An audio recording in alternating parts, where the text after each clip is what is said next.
Assalamualaikum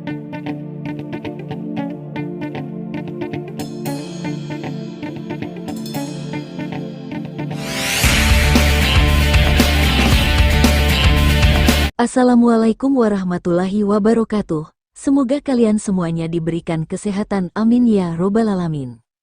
Pada episode kali ini kita akan membahas tentang sejarah salah satu gunung tertinggi ketiga yang berada di Indonesia. Secara administratif gunung ini berada di bawah 4 kabupaten yaitu Lombok Timur, Lombok Tengah, Lombok Barat, dan Lombok Utara. Gunung ini memiliki ketinggian 3.726 meter di atas permukaan laut.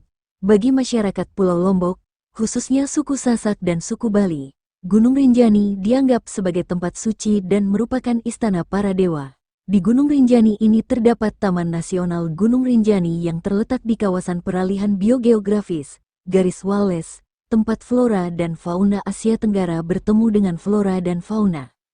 Gunung Rinjani memiliki daya pikat para pendaki yang tak terbantahkan di Pulau Lombok, tidak hanya menawarkan ketinggian mencapai 3.726 meter di atas permukaan laut, tetapi juga mempesona dengan kisah mistis dan keindahan alam yang menakjubkan. Mitos dan misteri Gunung Rinjani telah menyatu erat dengan budaya lokal dan pengalaman mendaki yang mendalam, menarik perhatian masyarakat setempat dan pengunjung internasional. Menurut keyakinan lokal, Gunung Rinjani dianggap sebagai kediaman Dewi Anjani, yakni seorang ratu jin yang tak dapat terlihat secara fisik. Diyakini bahwa Gunung Rinjani dikuasai oleh Dewi Anjani beserta kekuatan gaibnya yang menguasai daerah sekitarnya.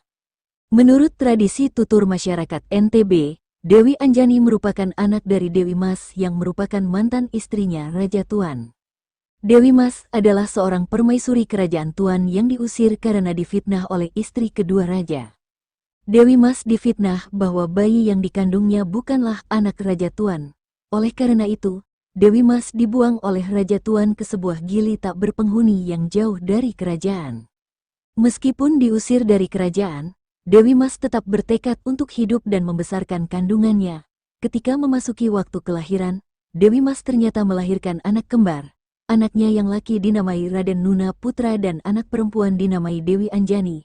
Setelah tumbuh besar, anak Dewi Mas bertanya siapa ayah mereka, sebab mereka selalu diejek oleh temannya sebagai anak tak berayah.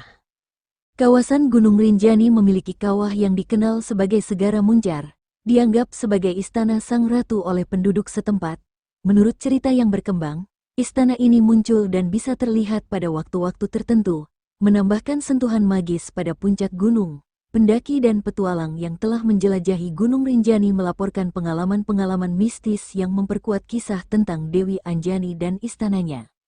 Dalam pandangan masyarakat setempat, Dewi Anjani adalah putri seorang raja yang tidak diizinkan oleh ayahnya untuk menikah dengan pria pilihannya. Sebagai hasilnya, Dewi Anjani menghilang di mata air Mandala. Sejak itu, Dewi Anjani diakui sebagai penguasa dunia gaib di Gunung Rinjani. Gabungan antara kepercayaan spiritual dan keindahan alam yang memukau menciptakan atmosfer unik di sekitar Gunung Rinjani, menjadikannya destinasi yang tidak hanya memukau secara visual tetapi juga merangsang imajinasi dan rasa ingin tahu para penjelajah yang berani menjelajah hingga ke puncaknya. Terletak di dalam kawah Gunung Rinjani, Danau Segara mitosnya menjadi pusat mitos terkait umur menurut keyakinan masyarakat setempat. Keyakinan tersebut menyatakan bahwa penampilan danau ini dapat memberikan petunjuk tentang umur seseorang. Bila danau terlihat luas, diyakini sebagai tanda umur yang panjang. Sebaliknya, jika danau terlihat sempit, diartikan sebagai pertanda bahwa usia seseorang mendekati akhir.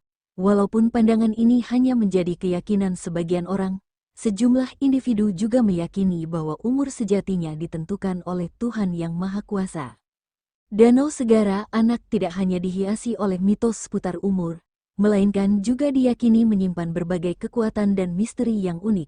Masyarakat setempat mempercayai bahwa danau ini memberikan peringatan kepada para pengunjungnya untuk menghargai dan memanfaatkan waktu dengan baik. Tak hanya sebagai objek mitos, berbagai upacara adat masyarakat setempat seringkali diadakan di sekitar Danau Segara Anak, memberikan nuansa mistis dan sakral pada lokasi ini.